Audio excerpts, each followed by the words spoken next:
What's up, everybody? Welcome back to another episode of Rams Brothers. I'm your host, Dean, and I'm joined, as always, by my brother and the other great host of this show, Nick. And Nick, Rams lose a tough game at home to the Miami Dolphins, a game that a lot of Rams fans didn't think they should have lost, but obviously execution, red zone inefficiency, offensive line being reshuffled, a lot of different factors led to this loss. But before we jump into it, how are you, my good brother? I'm good. I got these yerba mates here. Help me get through my day when 2 o'clock rolls through.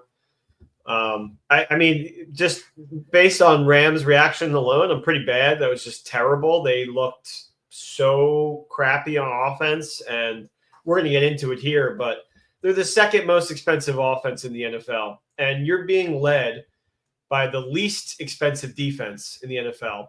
That is why you're in these games. That's why it's close. And that just should not be the case. I mean, maybe if your coach is Matt Eberflus, you can kind of understand something like that. But you have Sean McVay, and you should be expecting more from this team. And, I mean, we saw it last night in the post-game presser. I don't know if you checked that out, Dean. He was pissed. Like, that was some of the most raw emotion we've seen from him, maybe back to when they played the Dolphins in 2020. When he just straight up said our quarterback has to do a better job, not getting turning over the football is what he said. Yeah. I mean, that's what I think the frustration where it lies is the defense is not supposed to be the unit that is carrying this organization at this point in the season. It's supposed to be the offense. The offense is the second most expensive unit in the entire NFL behind the Cleveland Browns. So $185 million is allocated to the offense, and the defense, it's a $255 million salary cap. The defense is only $70 million. Matthew Stafford, Cooper Kupp, Rob Havenstein, Jonah Jackson, Kevin Dotson, Joe Noteboom. Those are your top 6 cap hits. Those 6 players are 50% of your salary cap. So $128 million of your $255 million is allocated to those top 6 players, 3 offensive linemen, 4 offensive linemen, and Matthew Stafford and Cooper Kupp. So your expectation is that they're supposed to be controlling games. They need to control games. And you're lucky that your defense is playing their asses off. You're lucky that when the offense stalls and turns the ball over, et cetera, they're not exhausted because they're all 24, 25 years old, and they're ready to get after the quarterback again and play some sound football. But that's the way that this team, you've seen one complete game, potentially the Minnesota Vikings so far this season, where all 3 units were working well together. And it was on Thursday night of all weeks when you have the least amount of preparation. On Monday night, you have an extra night to prepare. You're inefficient in the red zone. Your offense continues to stall against a defense that doesn't have a really good pass rush, that is really thin at cornerback. You heard Troy Aikman talk about it tons. You lost Kendall Fuller in this game, and behind Jalen Ramsey and Kendall Fuller, there's really not a ton of talent.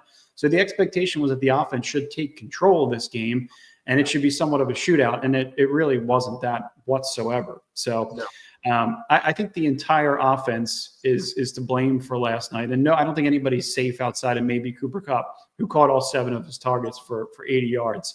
But this is how the next 5 games look. Right now, you're looking at the Patriots, and then you got the Eagles at home. So you got to go to New England. It's a 1 o'clock game. So it's a 10 a.m. game for Rams fans and the West Coast people. And then they host the Eagles at home, which last year that was a loss. That's in prime time. And then the Saints, they have to go to New Orleans, and then they host the Bills, and then they got to go to San Francisco. So it's going to get increasingly more difficult. Keep that up there for me for a second. Yeah, sure. So there's the games that you should win, right? The Patriots and the Saints. And then there's the games that, it's kind of a toss-up, or more likely their losses, which I would say were Bills and San Francisco.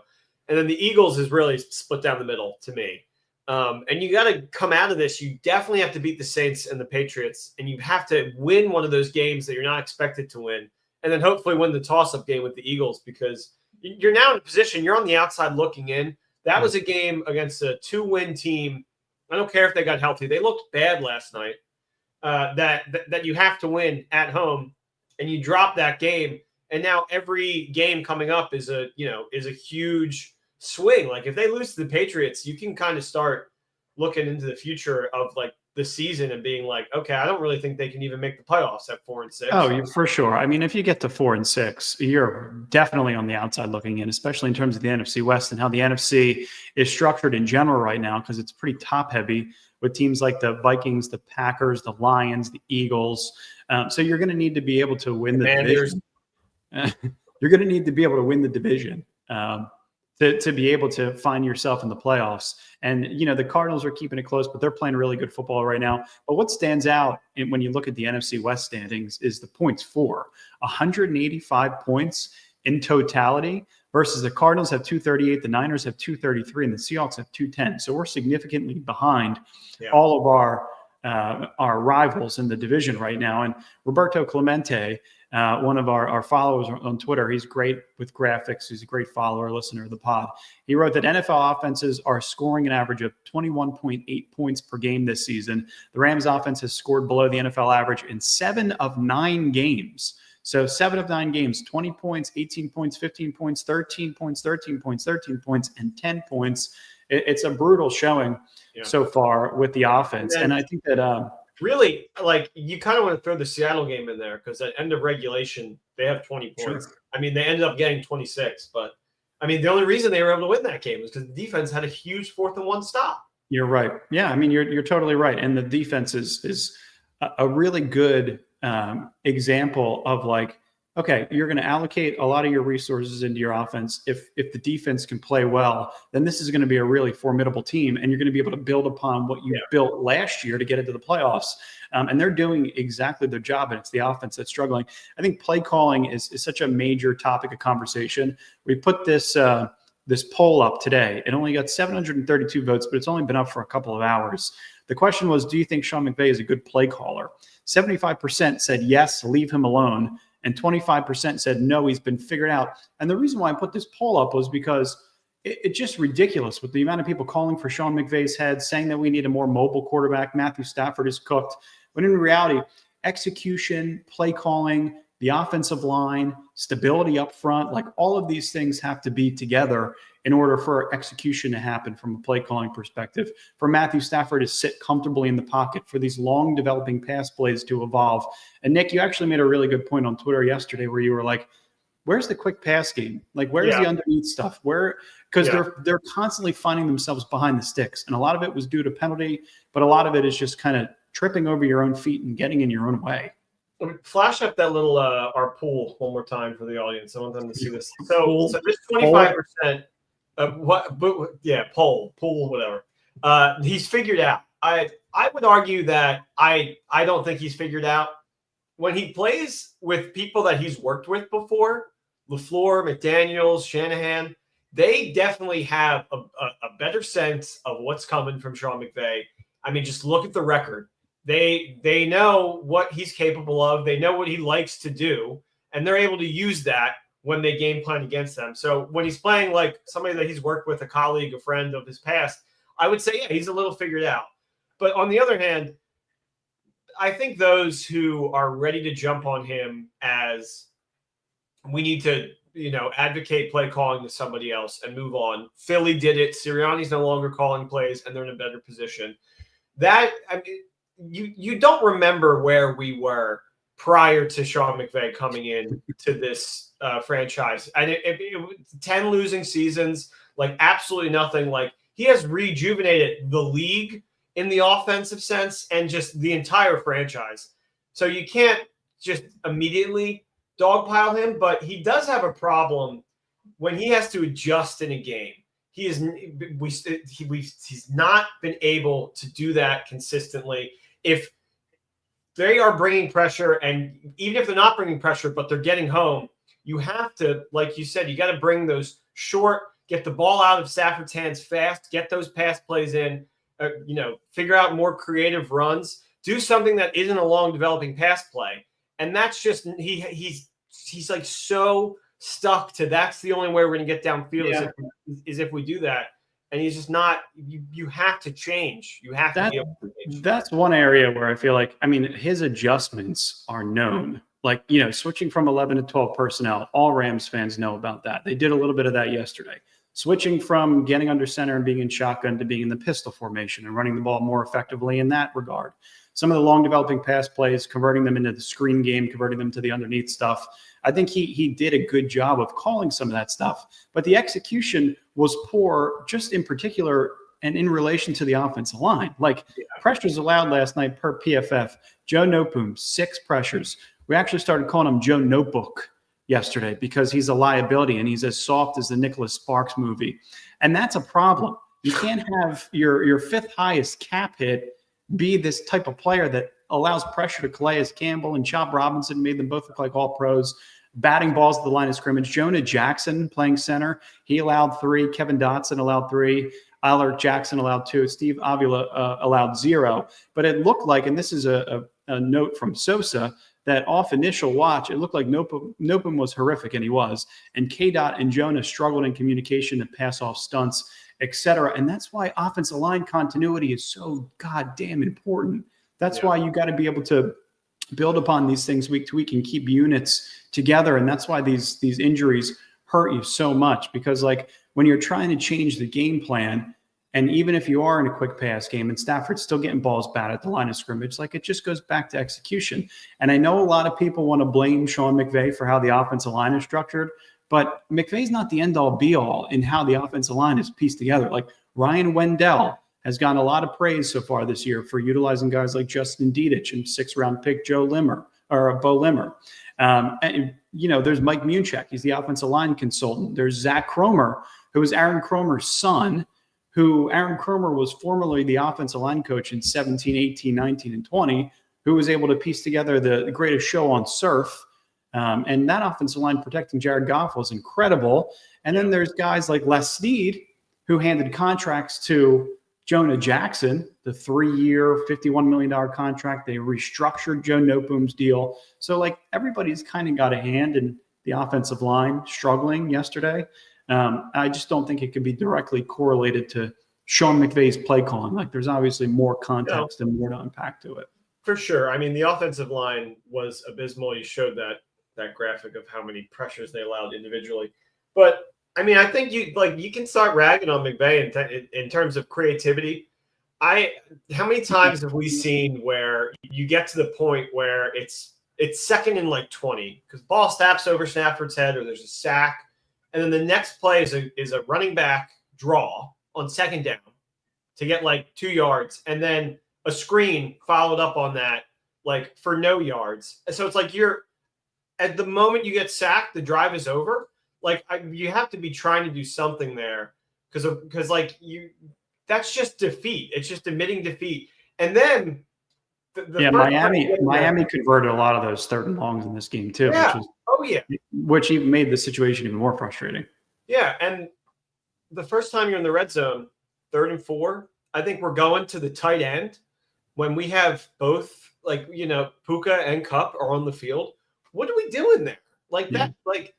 That's just it's just not exactly what you want to see from the most expensive second most expensive offense in the league. It's so funny that number 1 is the Browns. That actually that gives me a little solace. A large percentage of that is Deshaun Watson. Who's not even on the field at this point. But Sarah Barshop actually put out something that I thought was really interesting. The Rams have the 3rd lowest red zone touchdown percentage in the NFL this season, according to ESPN research. And this is the 4th game this season in which Matthew Stafford didn't throw for a touchdown, and is tied for the most in a single season in his career. So it's the offense is really where you're pointing your fingers. And even though I think it was that 3rd red zone possession where he missed Kyron Williams underneath on that Texas route, which was just super simple, pitch and catch, easy touchdown, get Kyron in the end zone. Right. And I mentioned that the run game has been a little bit, I think lack of creativity is a really good way to put it if you're not in the pistol formation. What really made them excel last year was getting in the pistol formation, the duo blocking scheme, the double teams up front. It got the offensive line rolling, and you didn't see that until the second half in this game. And, I think Kyron Williams is another topic of conversation, right? Because and we'll get into some of the other mistakes in a second, but you and I were talking about this yesterday. Coming out of the first half, the Rams went back into the pistol formation, and I thought that they kind of had some things going a little bit. Kyron had a couple of 9-yard runs. 9 yards was his long in this game, but Kyron had 15 carries for 62 yards, 4.1 yards per carry. He's not a home run hitter in any capacity, but it was early in that second quarter when the fumble occurred, and then it was immediately after Christian Roseboom picks off Tua Tagovailoa, and Tua gets hit in the head. But the Rams were down 10-0. That started that drive on Miami's 39-yard line, and they immediately gave the ball back with a fumble. So like those kind of things, just you're kicking yourself. You're shooting yourself in the foot consistently. And maybe Kyron's not a home run hitter, but when you're playing from behind so frequently, it's harder to scheme up a creative run game because you're trying to get a little bit pass heavy. And you saw it with Stafford's 46 attempts in this game. Is that all that says to me is you're playing from behind? Yeah, I mean, we really haven't seen, and this is no disrespect to Kyron, he's just a different back. Since 2020 and before that, Todd Gurley, we haven't really seen explosive running back on our team. I mean, Cam Akers in 2020 is the closest we got, where he could just break off and you can get like 20 to 30 yards on like one of these Cam Akers runs. We're just not getting that now. I mean, maybe a lot of it probably is offensive line. A lot of it is just how they're deciding to run the ball. But you can't really develop a really fantastic pass game if you're not threatening them with the run at all. Yeah, and that's another huge part of the problem. And Kyron has been fantastic in getting into the red zone. He should have had a touchdown last night, but Stafford missed him. But he's just you're not getting that any type of explosivity from him. And that's where we'll take it. I don't know if that's a word, but we'll take it. Take it. That's where some of the frustration lies. It's like to get the offensive line rolling. They talked about it so many times last year. They talked about it with Tyler Higbee and Kevin Dotson, where they're like, if we get going early, even Steve Avila, we get going early, we can get the run game going. We can get some of those double teams up front. We can understand our assignments. We can hit some people, which will then lead us to be better in pass protection because we're already communicating. We already are being physical, and we're establishing an identity that they have to defend against. And then it opens up the entire pass game. And that's where some of the frustration lies. And obviously you reshuffled the offensive line, but I think that the biggest mistake in this game, and I think the moment that really kind of defined all of the struggles in this entire game was the Jonah Jackson snap over Matthew Stafford's head, because it was the first series where you were coming out of the half. It was 10-6, and everyone's like, oh, they're driving. They're moving the ball. Like, they're definitely going to score a touchdown on this series. Jonah Jackson snaps the ball over Stafford's head. It puts the Rams on the 41-yard line. Then the Rams end up getting back to Miami's 34-yard line with a couple of those dink and dunk, draws, screens, just stuff underneath nothing to convert. Nothing to convert. Right. Not even an attempt to get the first down. I mean, you're playing for another field goal so that your rookie kicker can potentially hit a 50-yarder, which is nothing you should ever rely on. And then once they get there, Jonah Jackson again, right? The false start. So it was Bo Limmer. Oh, Bo Limmer. So both centers had a hand in shooting in the foot. And that was a 52-yard field goal that Josh Carty actually made. Yeah, he drilled it. The moment he drilled that and there was a flag, I said, I looked at my fiance and I said, you have to punt. There is a 0% chance Gentle Josh is hitting the second one. And of course, they line up for the 57-yarder. And the first one would have been good from 65. And then the second is immediately wide right. And you're like, well, I knew it. I actually didn't even want them to attempt the first punt or the first one. I texted you and Dad. I was like, they should really be punting here because it's 10-6. Your defense has been playing great. Push them all the way back, and then potentially you could get better field position and, just admit defeat on that snap. But they went for the kick, and then what happens? They immediately score a touchdown. Yeah, and that's when the game starts to blow up. Then it's, I think, 17-6 at that point, and then it starts to become even more difficult, especially when you can't get the ball in the end zone. And the defense was really good in this game. The Rams actually forced a loss or 0 yards on 31.8% of the Dolphins' rush attempts, the third highest rate of the week and LA's best of the season by over 10% via next-gen stats. So they held A-Chain to 37 yards on the ground. So they were really good in terms of defending the run, which would have been more justification to punt the ball and to pin them back. And then you look at all the highest graded players in week 10 versus the Dolphins. Kobe Turner was number 1. Christian Roseboom was number 2, starting to get some attention from the fans. He almost had 2 interceptions in this game. It definitely had 1. Jared Verse is incredible. He was third. Omar Spates was fourth, and then Cam Curl was fifth. And Jared Verse, I mean, I think in terms of all pressure, like he's right at the top. But amongst rookies since 2018, you got 2021 Micah Parsons was generating a 25% pressure rate. Jared Verse is second since 2018. He's in front of Josh Allen. He's in front of Nick Bosa. He's in front of the defensive rookie of the year last year and Will Anderson. And Peter Schrager actually put out a tweet yesterday that was like, Jared Verse is the unanimous defensive rookie of the year. And Eagles fans were all in his comments like, no, it's Quinyon Mitchell. It's Quinyon Mitchell. But it doesn't make any sense because Jared Verse is a heavy favorite right now. He's minus 500. He's playing his ass off. I thought the strip sack and fumble recovery was just an embodiment of Aaron Donald, just in terms of physicality, in terms of being a power rusher. And then another Jared Verse stat. He currently leads all rookies in pressures with 45, pressure rate we just mentioned at 20.4, and sacks, which is at 4.5 through 10 weeks. And that 20.4 pressure rate is third highest among all defenders in the NFL and second highest by a rookie since 2018, which we just mentioned was Micah Parsons. So Jared Verse is playing his ass off. Kobe Turner looked incredible in this game. Byron Young had a big sack. I thought Bobby Brown, with the exception of the unsportsmanlike conduct penalty, which was bullshit. Yeah, don't get me wrong. It was a huge flop. I mean, come on. Well, the Dolphins guy pushes him in the back, and then Bobby Brown retaliates. Why is that not an offsetting penalty? No, well, first of all, when we kind of got this advantage when we played the Vikings, there's an underdog referee situation on these primetime games that I really think is a memo from the NFL where it's like, we're not going to penalize the underdog as much on prime time. These games got to be close. They got to be good. I mean, obviously I'm just, speculating here, but I mean, we had a missed face mask call in that Vikings game and to end it. And our guy's like, oh my God, I can't believe I did that. And they don't even call it. We were the underdog in that game. So, I mean, I just think stuff like that, obviously it's not going to go your way all the time, but you got to be better than it. And they, they just kept self-inflicting themselves and getting these terrible losses. And just they're not right now. I don't know if I don't think they're a good team right now, I would say. Yeah, they're too shaky. I mean, if you were able to steal one against the Packers, against the Bears, this one against the Dolphins, right? I mean, then you're 6-4. You're in a much more comfortable position, or rather, you'd be what 5-4, or even 6-3, right at the top of the division in that regard. But you're not stealing these games. You're not scoring enough offensive points. You're not good enough in the red zone, and they're all things that need to be continuously evaluated.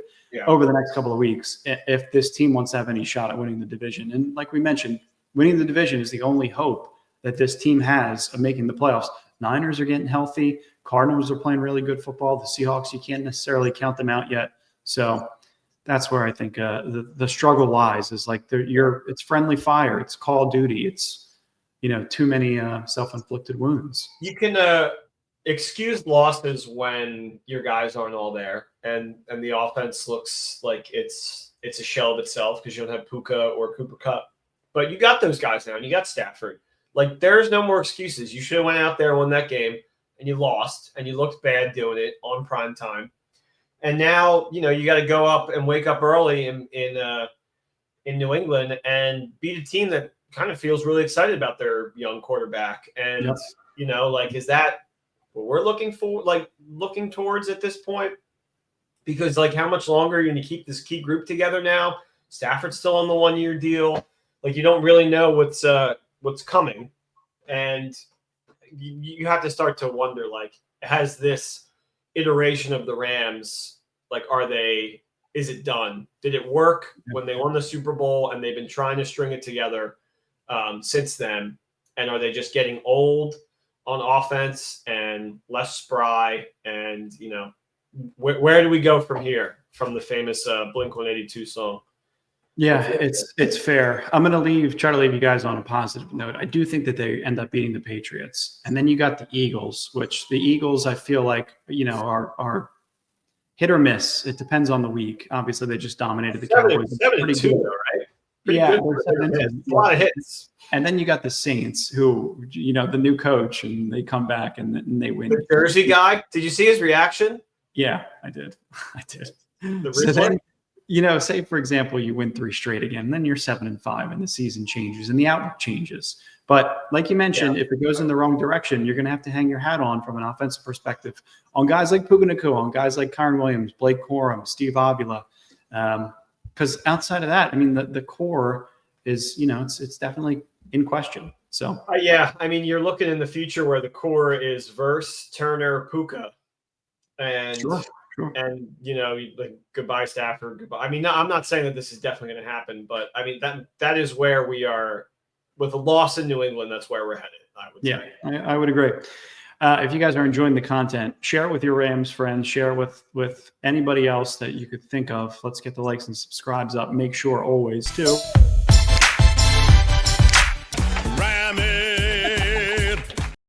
like and subscribe. We appreciate you guys. Thanks for sticking with us. It's been a roller coaster of a season, but it usually is with this franchise. So hang on, season's not over. A lot of football to be played. Yeah. Enjoy Thursday Night Football and do some intel on the Eagles. Eagles Commanders. I think that's a game the Eagles probably drop. So we'll see. That's going to be fun. We will talk to you guys soon. And as always, go Rams. Go Rams. I threw that in there just for the Eagles fans that listen. Goodbye. Peace.